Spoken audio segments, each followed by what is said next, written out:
সম্পূর্ণ নতুন রূপে সুসজ্জিত করা হয়েছে। ভারতীয় প্রাচীন মহাকাব্য মহাভারত কাহিনী অবলম্বনে সুসজ্জিত করেছেন মাননীয় প্রদীপ কুমার মাহাতো রচিত দান্দুরা কালে ছ একাডেমি দ্বারা পরিচালিত নৃত্য রূপে পালার নাম রাখা হয়েছে অভিশপ্ত পাণ্ডু তথা পঞ্চ পাণ্ডবের জন্ম।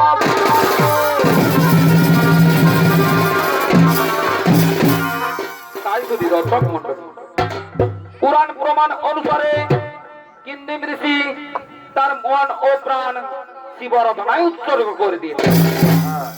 তেমনি একদিন কিন্দিম ঋষি স্নান সেরে তার আশ্রমের দিকে শিবারাধনা করার জন্য আগমন করছে।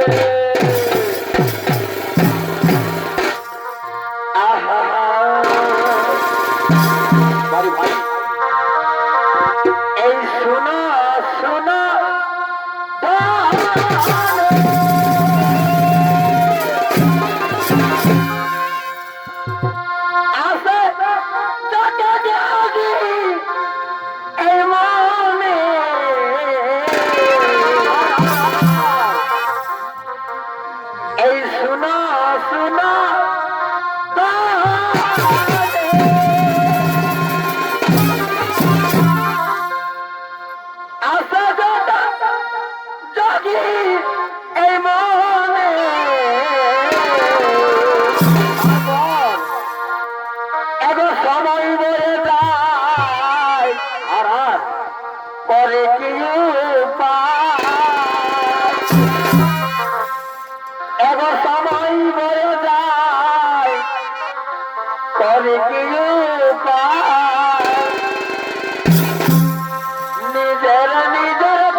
শিবারাধনা করার জন্য তার আশ্রমের দিকে আজ আগমন করছে।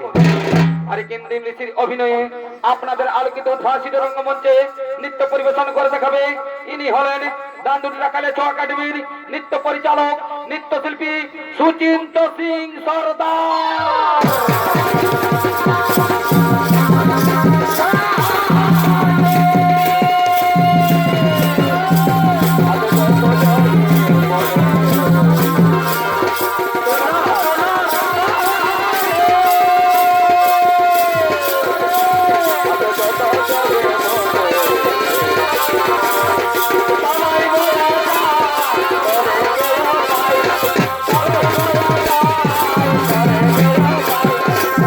Thank you.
ততক্ষণে কিন্তু ঋষি শিবারাধনায় রত হতে চলেছেন। আর অন্যদিকে তার স্ত্রী গোপালিকা তার জৈবন জ্বালা সহ্য করতে না পেরে তার স্বামীর কাছে ছুটে চলেছে।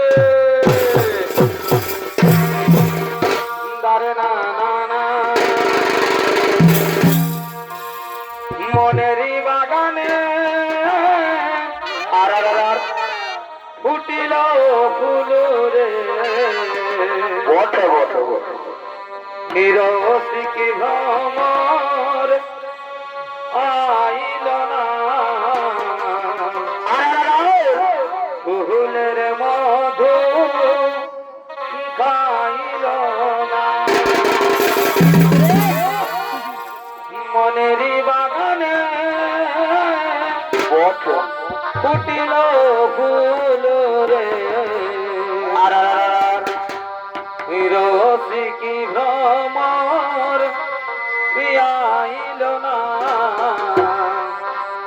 ফুলের মধু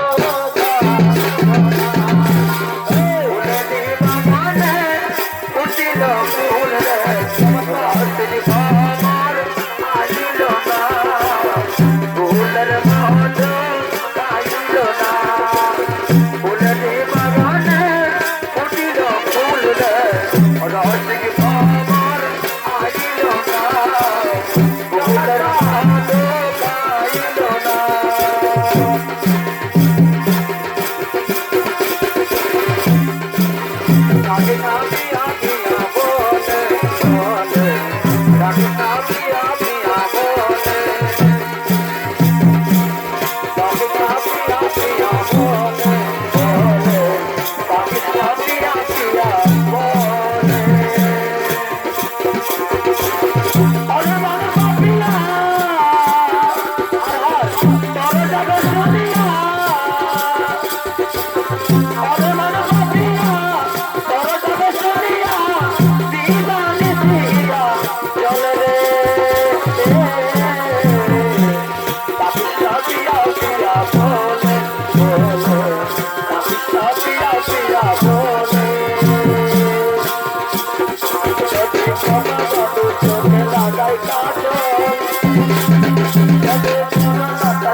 কিন্নম ঋষির স্ত্রী কপালিকা বলছে, স্বামী স্বামী গো, তুমি এখনো তপস্যায় রত হয়ে আছো, আর আমি যেমন জৈবন জ্বালা সহ্য করতে পারছি না স্বামী, তাই তো আজ আমি তোমার কাছে ছুটে এসেছি।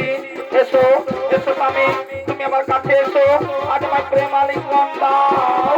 একই একই স্বামী যে আমার ধ্যানে মগ্ন, স্বামী যে আমার কোথায় উত্তর দিচ্ছে না, তবে তবে স্বামীর আজ আমি এই ধ্যান করিব ভঙ্গ।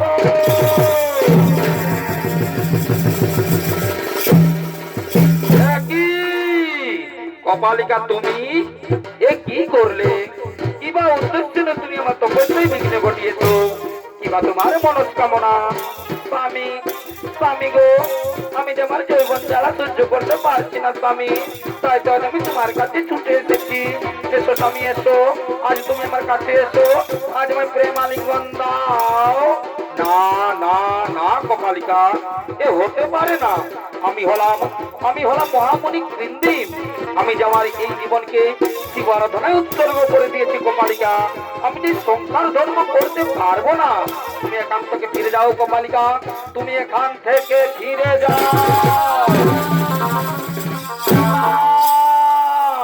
না না না স্বামী, তুমি কথা বলো না, আমি যে তোমার স্ত্রী, তাই তাই তাই আজ আমায় তুমি প্রেম আলিঙ্গন দাও, যেন আমার কোলে একটি পুত্র সন্তান হয়।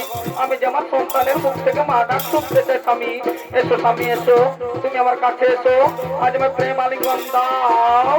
না না না কপালিকা, তুমি কেন আমার কথা বলতে পারছো না কপালিকা? আমি যে আমার এই জীবন শুধুমাত্র শিবারাধনায় উৎসর্গ করে দিয়েছি, আমি যে সংসার ধর্ম করতে পারবো না কপালিকা, এই সংসার ধর্ম করতে পারবো না। কি কি বলিলে স্বামী? তুমি যদি আজ আমার প্রেম আলিঙ্গন না দাও, তাহলে তাহলে তোমার চরণে আমার এই প্রাণ ত্যাগ করব। দাঁড়াও দাঁড়াও কপালিকা, তুমি এমনি ভাবে ভেঙে পড়ো না কপালিকা, তুমি এমনি ভাবে ভেঙে পড়ো না। তুমি তুমি জানো না কপালিকা, শিবের কপট কতটা মহান, কতটা ভয়ঙ্কর, তাই তো আমি ভয়ে ভীত হয়েছি। কিন্তু কিন্তু তুমি যে আমার স্ত্রী কপালিকা, তোমায় আমি নিশ্চয়ই প্রেম আলিঙ্গন দেবো। তবে তবে এই দেহ এই মন যখন আমি শিবারাধনে উৎসর্গ করে দিয়েছি, তখন এই মানব দেহ নিয়ে আমি তোমার সাথে আলিঙ্গন করতে পারবো না কপালিকা। এই মানব দেহ নিয়ে আমি তোমার সঙ্গে আলিঙ্গন করতে পারবো না। তাই তাই চলো কপালিকা, আজ আমরা দুইজন হরিণী রূপ ধারণ করে আজ আমরা প্রেম আলিঙ্গন করব। তাই তাই তারা দুই পতি পত্নী আজ প্রেমালিঙ্গনে মেতে উঠেছে।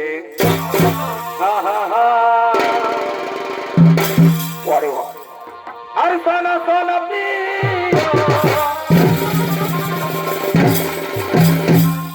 আজ ভালোবাসা দিও, ও গো সোনা সোনা প্রিয়, ও তুমি ভালোবাসা দিও, কি আনন্দ তোমার কাছে আজ আমি চেয়েছি প্রিয়, আমি যে তোমায় সুখের লাগিয়া ভালোবেসেছি, ও প্রিয় গো, আমি যে তোমায় সুখের লাগিয়া ভালোবেসেছি।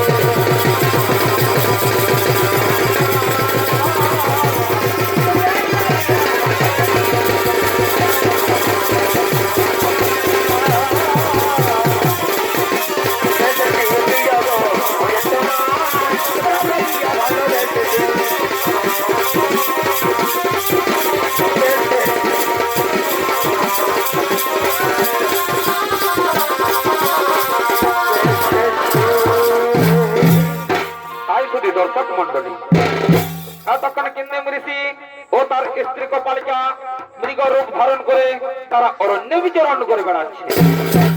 আর অন্যদিকে হস্তিনাপুর অধিপতি মহারাজ পাণ্ডু তার নিজ রাজসভার দিকে আগমন করছে।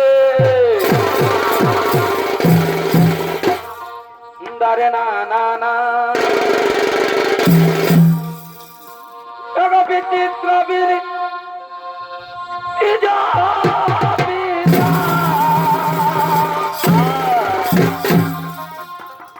আজিও বালিকা বারে মাতা গো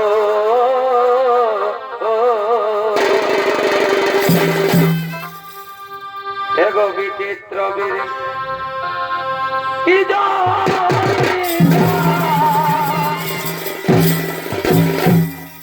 আজিও বালিকা বারে মাতা গো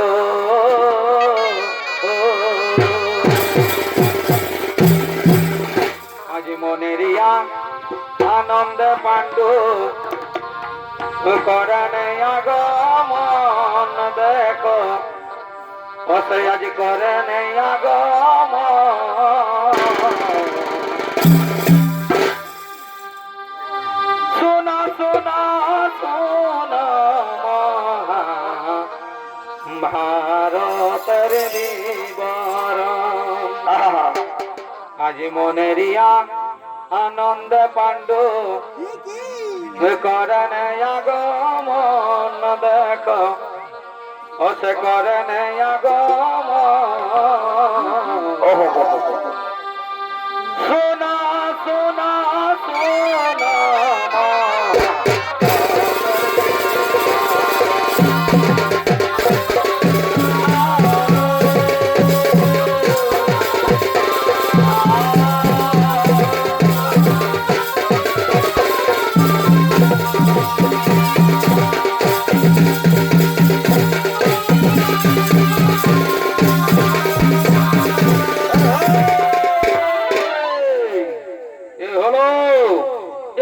হস্তিনাপুর অধিপতি মহারাজ পাণ্ডু মনের আনন্দে আজ নিবজিয়ারাজ সবার দিকে আগমন করেছে।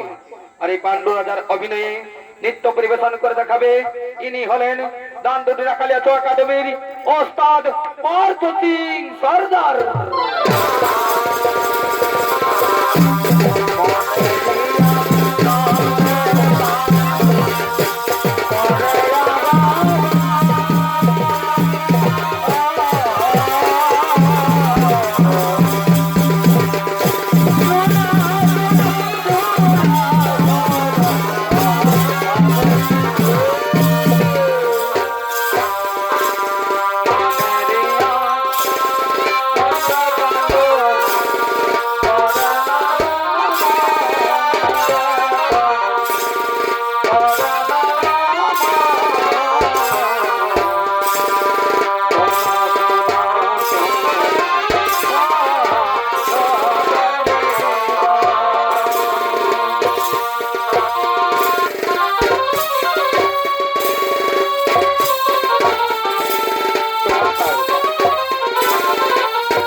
মেজাজ আমার বড়ই চঞ্চল। না না না না, আমি মৃগ শিকার যাব ওই নির্জন কানন। কিন্তু কোথায় ওর মন্ত্রী সেনাপতিগণ? তোমরা এক্ষুনি ছুটে এসো এই রাজসভা। এগো থাকলে আমি তোরা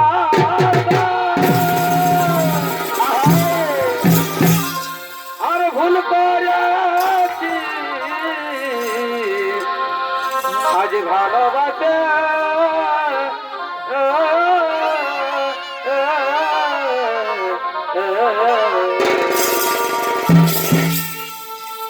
আর আমি নাই জানি ও তুই কথা দিবি।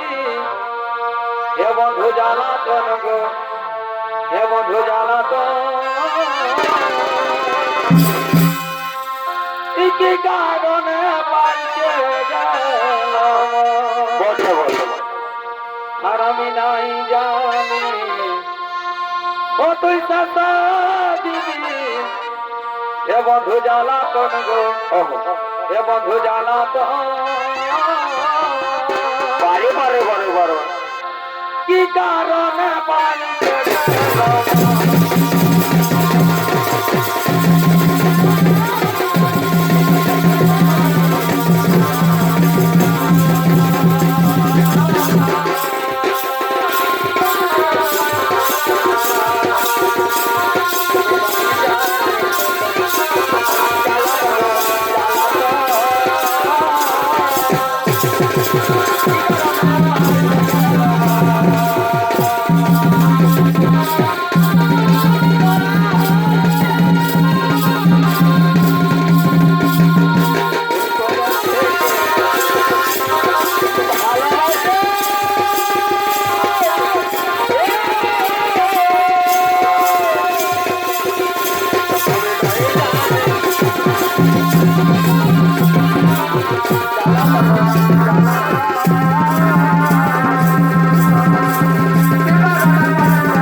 তৃষ্ণাপতিগণ, মন আজ আমার বড়ই চঞ্চল। তাই তাই আমি মনে মনে স্থির করেছি যে আমি মৃগ শিকার যাব ওই নির্জন কানন। কিন্তু কিন্তু এই কথাই তো আমার রানীদেরও মতামতের প্রয়োজন। তাই তাই তোমরা যাও, রানী কুন্তী ও মাতৃকে এই রাজসভায় ডেকে নিয়ে এসো। আর এদিকে সংবাদ পেয়ে রানী কুন্তী ও মাতৃ রাজসভার দিকে আগমন করছে। দারে না আর কাহা মালিনী বাজে বারে বারে বারে বারে ডলা দমতা সোনা। ওহো ডলা দমতা সোনা বারে বারে বারে মালিনী গো আমাদের কয়। ওহো আজ কাহা মালে বারে বার দেখে বাজে করতা সোনা মালিনী গো বটে বটে বটে আজ কাহা মালিনী বাজে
মন আজ আমার বড়ই চঞ্চল, তাই আমি মনে মনে স্থির করেছি যে আমি মৃগয়া শিকারে যাব ওই নির্জন কানন।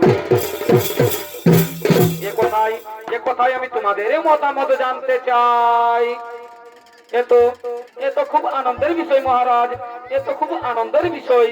কিন্তু মহারাজ, আপনি যদি যান মৃগয়া শিকারে, তাহলে কি আমাদের মনের বাসনা কোনোদিন পূর্ণ হবে না মহারাজ? আমাদের মনের বাসনা কোনোদিন পূর্ণ হবে না। ঠিক আছে রানী, ঠিক আছে, আমি তোমাদের কথা দিচ্ছি, আমি মৃগয়া শিকার থেকে ফিরে এসে আমি তোমাদের সমস্ত মনের বাসনা পূর্ণ করব। তাই তো আমার মন্ত্রী সেনাপতিগণ ও আমার রানীগণ, চলো এখন আমার রাজ অন্তঃপুরে করি আগমন।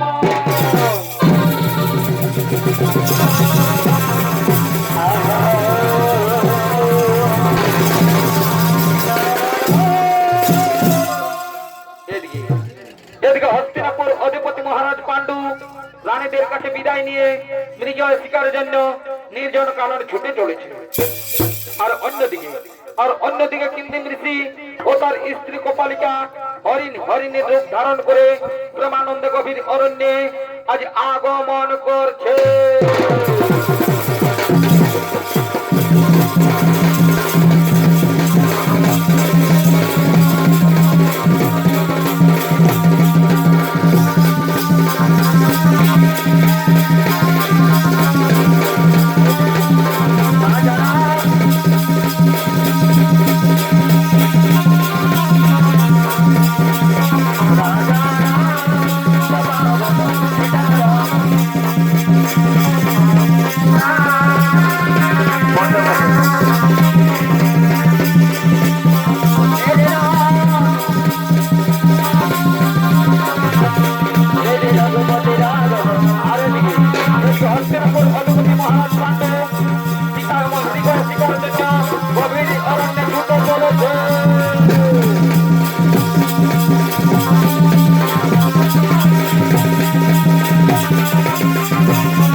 আমি তাদের কাছে ছুটে যাব।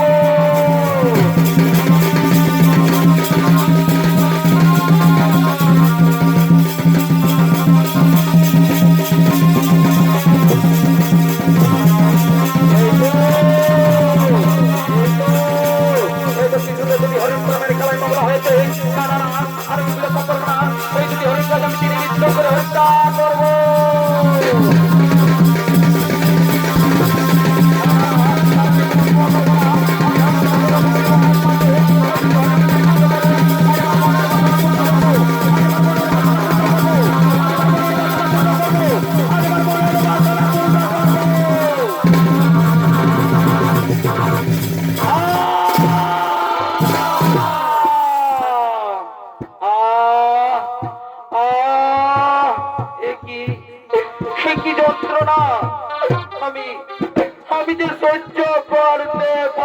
পারছি না। তাই তাই মহামান্য সুধী দর্শক মন্ডলী, এতক্ষণে মহারাজ পাণ্ডু হরিণ ভেবে তীরবিদ্ধ করেন ঋষি কিন্দিম ও তার স্ত্রী কপালিকা। তারা দুইজন হরিণী রূপ ধারণ করে প্রেমের খেলায় মত্ত ছিল। সেই সময় মহারাজ পাণ্ডু তাদেরকে তীরবিদ্ধ করে দেয়। তাই তীরের যন্ত্রণা সহ্য করতে না পেরে কিন্দিম ঋষি বলছে, হরি হরি কপালিকা, কপালিকা রে, আমি তো তোমায় আগে বলেছিলাম রে কপালিকা যে আমি প্রেমের খেলায় মগ্ন হতে পারবো না। কিন্তু মহাদেবের কপট, হে কি মহা যন্ত্রণা, আমি যা সহ্য করতে পারছি না রে কপালিকা, আমি যা এই যন্ত্রণা সহ্য করতে পারছি না। স্বামী, স্বামী গো, আমি ওই যন্ত্রণা সহ্য করতে পারছি না স্বামী, আমি এই যন্ত্রণা সহ্য করতে পারছি না স্বামী। স্বামী গো, আমি তোমায় বলেছিলাম স্বামী আজ প্রেম আলিঙ্গন করার জন্য, তাই তাই আজ আমার জন্য এই ঘটনা ঘটে গেল স্বামী। তুমি আমাকে ক্ষমা করে দাও স্বামী, তুমি আমাকে আজ ক্ষমা করে দাও স্বামী। স্বামী গো, আজ আমার কারণে এই ঘটনা ঘটেছে বলে আমি তোমার আগে মরে দিতে চাই স্বামী।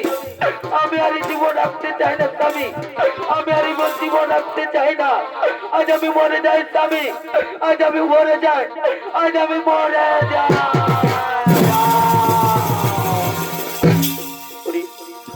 হরি কপালিকা, কপালিকা রে, তুই আমাকে আজ এমনি ভাবে ছেড়ে যাস না রে কপালিকা, তুই আজ আমাকে এমনি ভাবে ছেড়ে যাস না। কি ভুল করলাম আমি, আমি হস্তিনাপুর অধিপতি মহারাজ পাণ্ডু আজ আমি না জেনে না বুঝে ঋষি তার স্ত্রীকে তীরবিদ্ধ করলাম। সেই জগতের সবাই আমাকে অপমান দেবে যে মুনি ঋষি হত্যাকারী মহারাজ পাণ্ডু। হে ভগবান, তুমি আজ আমায় বলে দাও এখন আমি কি করব, এখন আমি কোথায় যাব।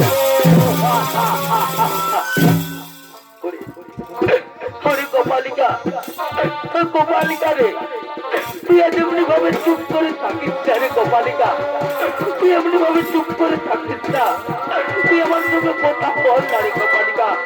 তুই যারা যে আমার জীবন শূন্য হয়ে যাবে রে কপালিকা, তুই যারা আমার জীবন শূন্য হয়ে যাবে। এখন আমি কি করব আর কোথায় যাব, তুই আমাকে একা করে যাস না রে কপালিকা, তুই আমাকে সঙ্গে নিয়ে চল রে কপালিকা, তুই আজ আমাকে সঙ্গে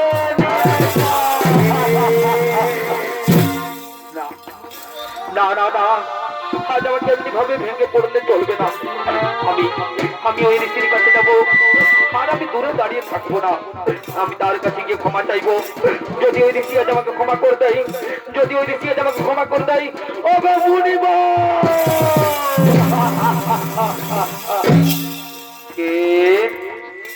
কে বাবা তুমি অসময়ে আমাকে মুনিবর মুনিবর বলে ডাকছো? মুনিবর, মুনিবর, আমি হলাম ওই হস্তিনাপুর অধিপতি মহারাজ পাণ্ডু। আজ আমি না জেনে, আজ আমি না বুঝে আপনাদেরকে তীরবিদ্ধ করেছি। আজ আমার জন্য আপনার স্ত্রীর বিয়োগ হয়েছে। আমার এই নেই বুদ্ধির কারণে এই ঘটনা ঘটেছে বলে তুমি আজ আমাকে ক্ষমা করে দাও।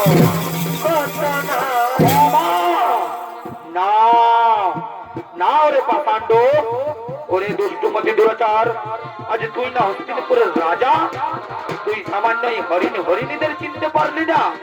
আজ প্রেমের খেলায় মত্ত থাকার সময় তুই আমাদেরকে তীরবিদ্ধ করে হত্যা করেছিস। ওরে রাজা পাণ্ডু, এই অপকর্মের জন্য এই মোরা স্ত্রী করে নিয়ে আজ তোকে আমি অভিশাপ দিচ্ছি। আজ যে হেতু আমরা প্রেমের খেলার সঙ্গে সঙ্গে তুই আমাদের তীরবিদ্ধ করলি, সেই হেতু আজ তোকে আমি অভিশাপ দিচ্ছি। তুই যদি তোর স্ত্রীর সঙ্গে প্রেমালিঙ্গন মত্ত হবি, সেই দিন তোর মৃত্যু হবে।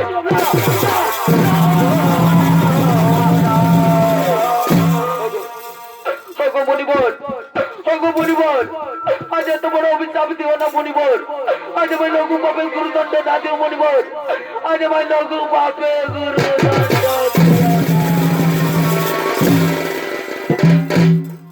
লঘু পাপে মণিবর গুরুদণ্ড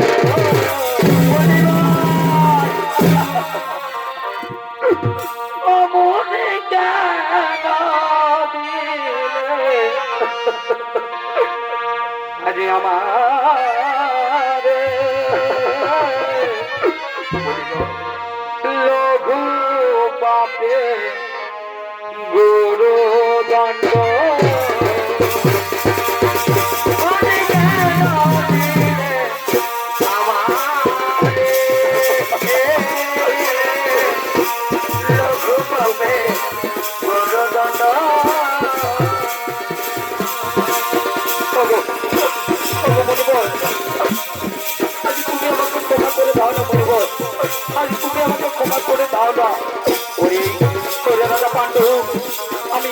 আমি হলাম মহামণি ধরেছি আর এই রীতির কথা কোনোদিন মিথ্যা হয় না।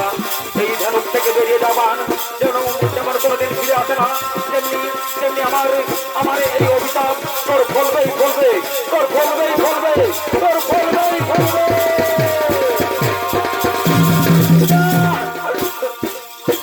কলমে নাই কালে আমার এই বরাত পালে এগিলে গেছি দিলে কলমে কিনা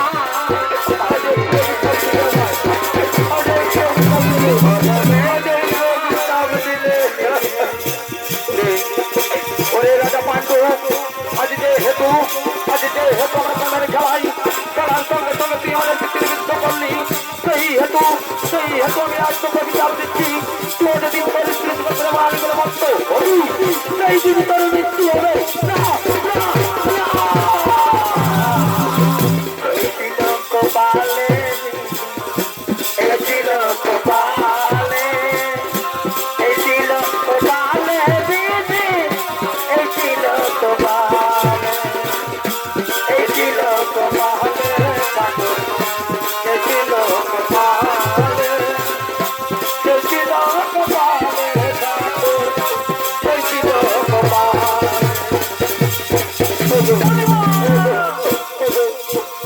ভগবান কি আমার কপালে লেখা ছিল ঠাকুর, কি আমার কপালে লেখা ছিল, কি আজ আমি কোন অপরাধের অপরাধী ঠাকুর, আজ আমি কোন অপরাধের অপরাধী।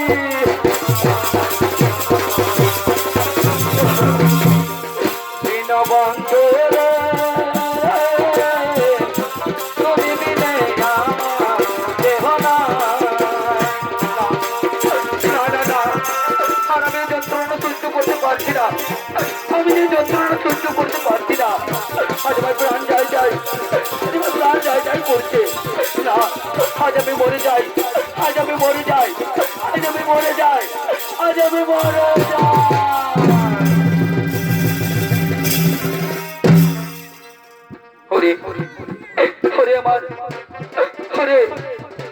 আমার মন্ত্রী সেনাপতিগণ, তোমরা তো সব শুনলে। আমি আজ ব্রহ্মচর্যে স্থাপিত। আমি নাকি যেদিন আমার স্ত্রীর সঙ্গে প্রেমালিত বদ্ধ হবো, সেদিন নাকি ওর মৃত্যু হয়ে যাবে। বলনারে ভাই, এইরকম অবিশ্বাস পেয়ে আমি কি করে ওই হস্তিনানগরে ফিরে যাই? না, আমি আর হস্তিনানগরে ফিরে যাবো না রে ভাই। তোমরা যাও তাড়াতাড়ি যাও। ওই ঋষি ও তার স্ত্রীকে গিয়ে তাদের সরকারি করবে। তারপর হস্তিনাপুরে গিয়ে আমার স্ত্রী ও কুমাত্রীকে, আমার পুত্রী মাতৃকে বলে দেবে যে মহারাজ পাণ্ডু আর কোনোদিন রাজসভায় ফিরে আসবে না, কোনোদিন রাজসভায় ফিরে আসবে না।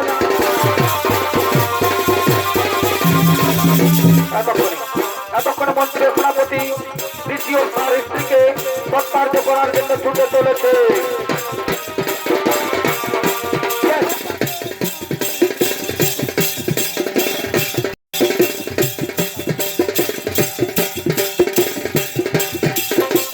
Hello.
দর্শক মন্ডলী এদিকে মন্ত্রী সেনাপতি ঋষি ও তার স্ত্রীকে সৎকার্য করার পরে ওই হস্তিনা নগরে ছুটে যায় এবং হস্তিনাপুরে মহারানী কুন্তী মাতৃকে পাণ্ডুরাজার অভিশাপের কথা বলে দেয়। আর সেই সংবাদ পেয়ে রানী কুন্তী মাতৃ কান্না করতে করতে ছুটে আসছে তার স্বামীর কাছে।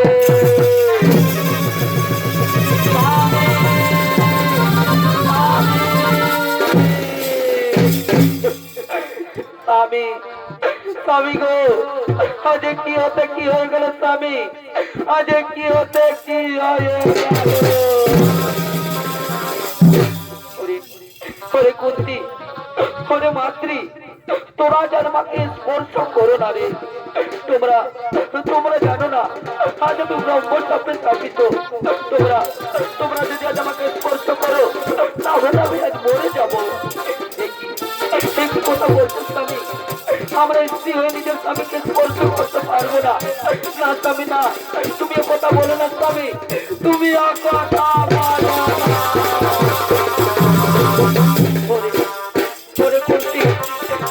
মাতৃ, আমি বড় মনে দুঃখের কথা বলতে বাধ্য হচ্ছি রে। আমি যে বড় অপরাধ করেছি রে, আমি যে বড় পাপ করেছি, আমি যে বড় পাপ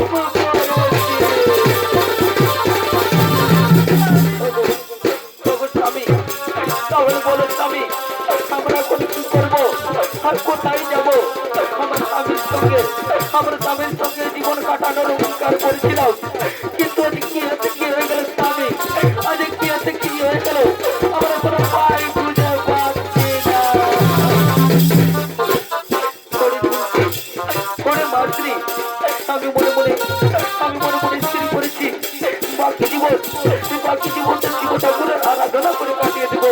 সেই জঙ্গলে আমি শিব আরাধনায় এই জীবনকে উৎসর্গ করে দেবো। স্বামী, তুমি যদি শিবের আরাধনা করে থাকো স্বামী, তাহলে আজ আমরা তোমার সঙ্গে থাকবো। আমরা যে তোমার স্ত্রী, স্ত্রীর কাছে স্বামী হলো দেবতার থেকেও বড়। তাই আজ আমরা একসঙ্গে স্বামী সবাই লিপ্ত থাকবো।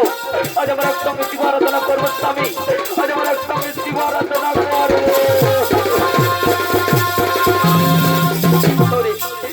কুন্তী, মাতৃ, তোরা যদি তাই করবি রে, তবে আয় রে, আজ আমরা একত্রিত ওই শিব ঠাকুরের আরাধনা করবো, ওই শিব ঠাকুরের আরাধনা করবো। এদিকে মহারাজ পাণ্ডু ও তার দুই স্ত্রী শিব আরাধনায় রত হলেন। আর অন্যদিকে ব্যাসদেব মুনি সেই শিব আরাধনা স্থলে আগমন করছে।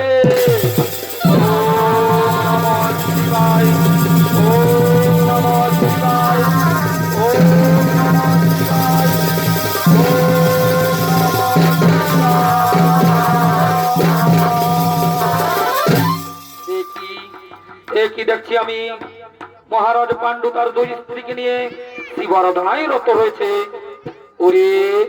ওরে মহারাজ পাণ্ডু, আজ গভীর কাননে রাজমহল ছেড়ে দিয়ে শিব আরাধনা করছো কেন বাবা?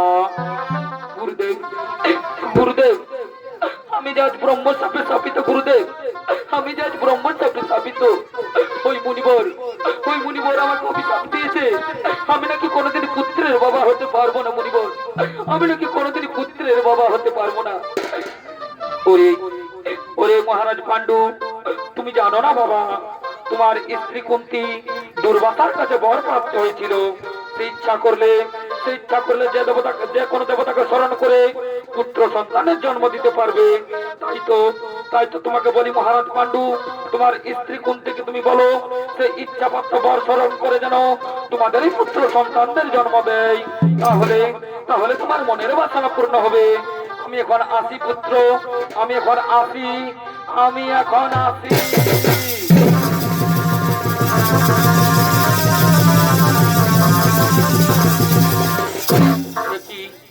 কি শুনছি কুন্তী? কি কথা বলে গুরুদেব? তোমাকে নাকি বহু পূর্বে দুর্বাসা মুনি বর দিয়েছিল যে দেবতাকে তুমি স্মরণ করবে সেই দেবতার আশীর্বাদে তুমি সন্তানের মা হবে। তুমি কথা কেন আমায় আগে বলনি?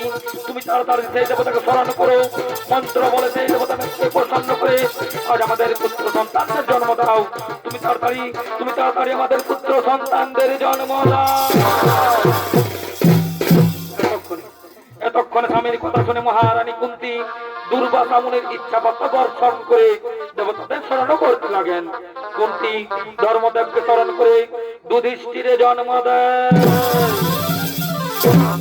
বাহুদেবকে স্মরণ করে ভীমের জন্ম দেয়, ইন্দ্রদেবকে স্মরণ করে তৃতীয় পাণ্ডব অর্জুনকে জন্ম দেয় এবং পাণ্ডু রাজা দ্বিতীয় স্ত্রী মাদ্রী অশ্বিনী দেবকে স্মরণ করে নকুল ও সহদেবকে জন্ম দিয়ে পাণ্ডু রাজাকে 5 পুত্রের বাবা বলে আজ পরিগণিত করে। এতক্ষণে পাণ্ডু রাজার 5 পুত্র পিতা মাতার কাছে আশীর্বাদ নেওয়ার জন্য আগমন করছে।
প্রণাম পিতা, প্রণাম মাতা, শত শত কোটি প্রণাম তোমাদেরই চরণে পিতা মাতা, শত শত কোটি প্রণাম তোমাদেরই চরণে।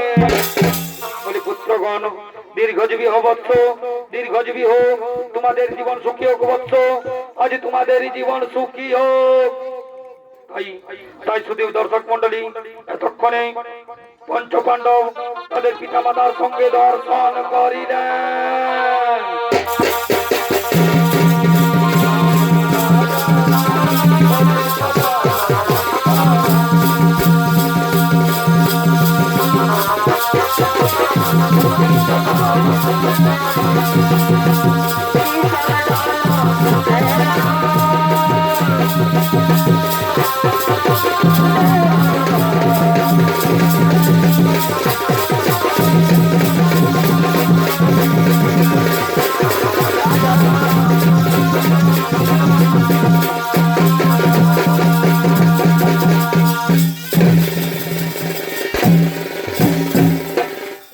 তাই শুধু দর্শক মন্ডলী, এতক্ষণ আমরা দান্দুরিয়া কালচার একাডেমি ওস্তাদ পার্থ সিং সর্দারের পক্ষ হতে দ্বিতীয় পালা অভিশপ্ত পাণ্ডু তথা পঞ্চ পাণ্ডবের জন্ম বৃত্তান্ত এখানে করিলাম সমাপ্ত, এখানে করিলাম সমাপ্ত, সমাপ্ত, সমাপ্ত।